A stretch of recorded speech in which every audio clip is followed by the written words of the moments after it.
EG71 can collect data from devices across a whole range of protocols: LoRa, BACnet, Modbus, KNX, and I/O devices, each with different onboarding methods. Let's go through them one by one. If you already know which network your devices will use, you can configure it in advance under Device Access Network, so you can simply select it when adding devices later. The LoRaWAN network is pre-installed based on the gateway's frequency and cannot be deleted, though you can edit it if necessary. For other protocols, you'll need to create access networks manually. Be sure to configure the correct parameters for each type.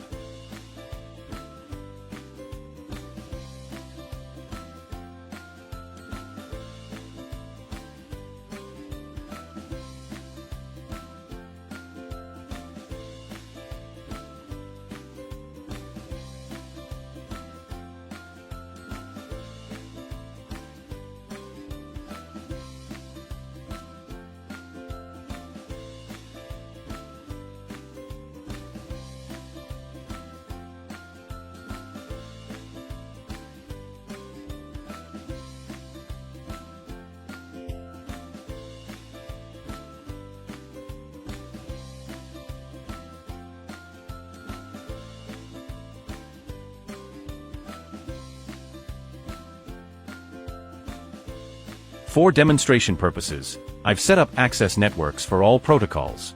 In practice, you only need to configure what you actually use. Alternatively, you can skip this step entirely and configure the network while adding devices. The choice is yours. Let's start with adding LoRa devices and their objects. For Method 1, Manual Edition, here's what you do. Give your device a custom name, select LoRaWAN as the protocol type, and you'll see all the fields needed for LoRaWAN communication.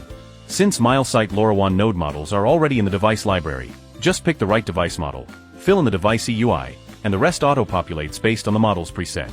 Once you're done, click Next Step to move on to object selection. Now let's add objects. EG71 converts terminal device data into objects, which makes integration really straightforward. If you picked a device model in the previous step, all the forwardable objects for that model will show up here. Just check the ones you want. After that, you can always go to the device list, click Object Count, and manage your objects from there, enable, disable, or add new ones from the device library.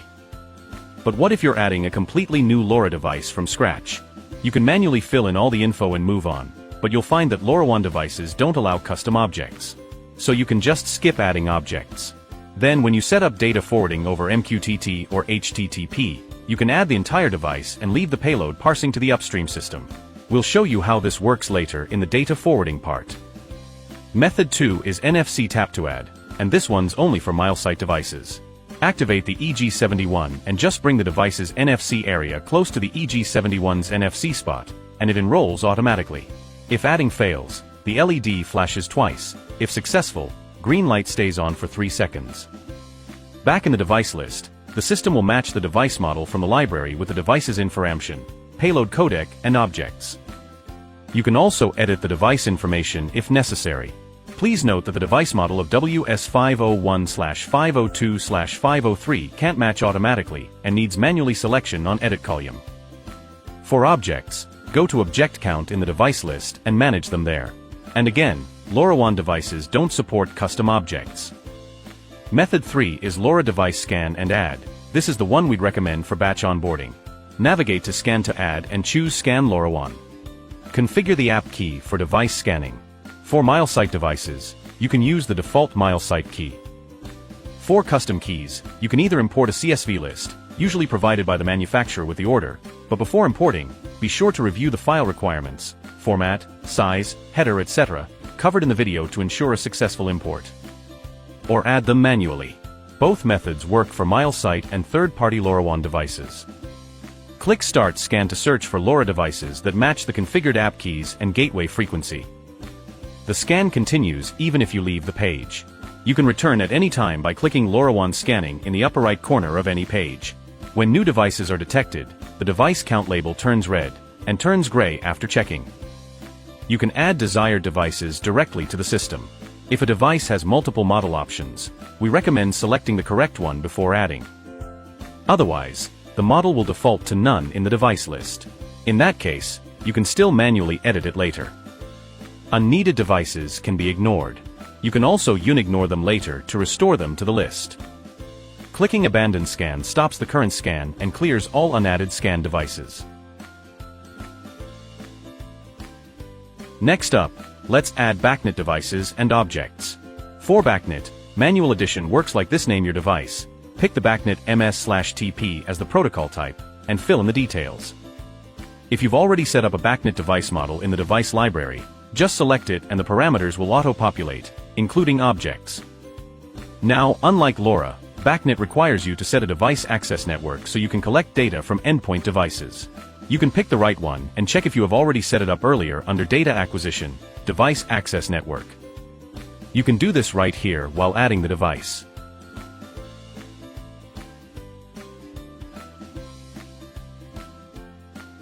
For objects, if you chose a device model, all the forwardable objects will show up. Just check what you need. You can also manage them later through the object list. You can pick from the device library or add custom objects manually. And here's a nice feature: if your BACnet devices are on the same local network, you can also add objects by scanning. I will show on the next example. Method 2 BACnet supports adding objects via scanning too. Go to Scan Edition. Create an access network for your BACnet device, or select an existing one if you have already configured it. We suggest setting a smaller device instance NR range as needed to speed up scanning. Then click Next Step to start scanning for BACnet devices. Once a device is detected, stop the scan and proceed to the next step for object addition. Select the desired device, and scan for its supported objects, which will be displayed on the right column. You can select the ones you need immediately. After addition, you can manage objects later via the object list, either manually add new object, or by scanning for additional unadded objects.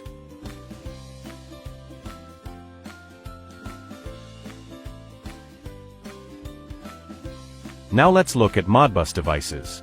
For Modbus, Manual Edition is the only option. Name your device, choose Modbus TCP, Modbus RTU, or Modbus RTU over TCP as the protocol type. The required fill-in content is a little bit different. Here we add a Modbus TCP device as an example, filling in the required information based on your device and connection.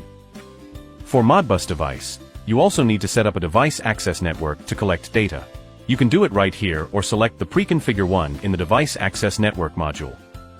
Similar to before, if you have preconfigured a Modbus model in the device library, simply select it to autofill the parameters and directly pick its objects and confirm. Click Previous if no model is available or the existing one doesn't match. Select None for device model. There will be no objects for selection, but you can customize the objects later in the object list. After addition, you can edit the device from the device list page and manage its objects via the object list, whether you need to edit read present values, enable, disable, or add new objects. Now let's edit the device and to show you what you can do if you have select and device model. Go to the objects list. You can add objects associated with this device model from the device library, or custom new objects for the device. Then you will be able to edit, read present values, enable, disable the objects.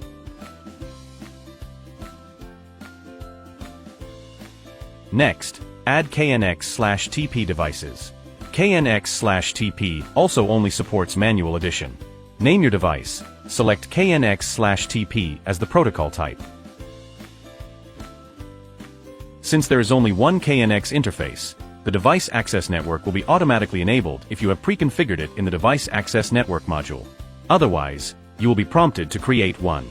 Similar to before, if you have a preconfigured KNX device model in the device library, simply select it and enter the device's physical address. Then click Next Step to select Objects. The group address is required. It tells the gateway which KNX channel to read from or write to. Click Previous if no model is available or the existing one doesn't match. Select None for device model. In this case, no objects will be pre-selected, but you can always customize them later in the object list. You can add an custom object by filling in required parameters, and edit, read present values, enable, disable this object.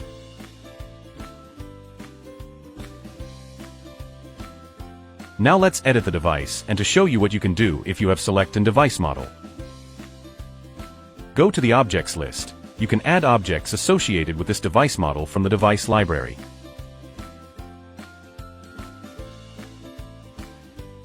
Then you will be able to edit, read present values, enable, disable the objects, or custom new objects for the device.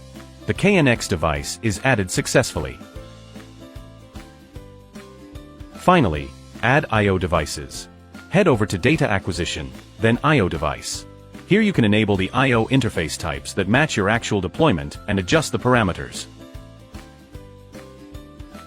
Except for the above methods, Batch Import function allows you to import device list file to add devices in batch. You can choose between .xlsx and CSV files, but the upload rules differ slightly depending on the format.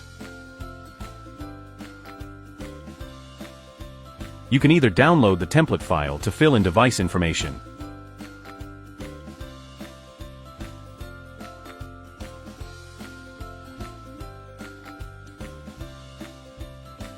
or export the device list from the gateway and modify it before importing back.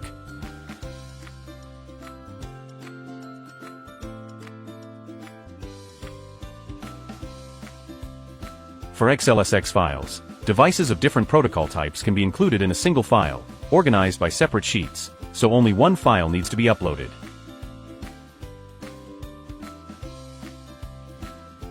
Now let's delete just added devices and upload again in CSV file type for demo.